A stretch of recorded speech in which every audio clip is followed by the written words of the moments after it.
Are the brakes being put on Korea's cryptocurrency craze? The government recently confirmed a plan to impose a 20% income tax on capital gains from cryptocurrency transactions starting next year.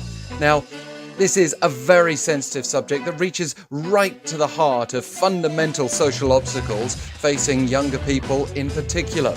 In the Korean context, nearly 1.6 million people in their 20s and 30s became new cryptocurrency investors during the first 3 months of this year alone. And South Korea reportedly accounts for around 10% of global cryptocurrency transactions.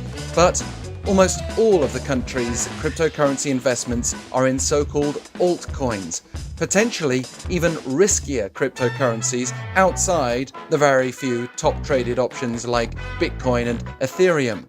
This is why local attention has focused on the dangers facing investors drawn in by the high-risk, high-reward potential, with media reports particularly commenting on the difficulties young people face getting on the property ladder and finding financial security generally.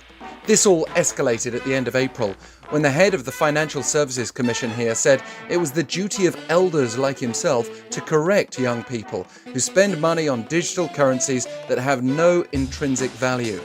Just a day later, what turned out to be a popular petition demanding cryptocurrency investor protection was started by a self-proclaimed ordinary office worker in his 30s, asking the FSC chairman to ruminate on what drove the country's young people to this situation, also highlighting the lack of jobs and pointing out that many older people easily accumulated wealth by riding real estate bubbles. But the government's stance is that virtual assets cannot be recognized as currency or financial products, and that no one can ensure the currently traded market value of virtual assets.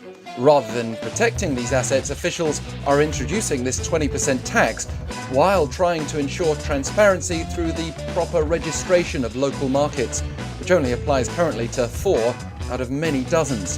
While the Finance Ministry's defended the proposed tax by pointing out that major economies around the world have also imposed taxes on cryptocurrency investments, some lawmakers have been calling for the government to foster the world of blockchain technology, which only seems to be growing, and perhaps better for it to do so in the light rather than in the shadows.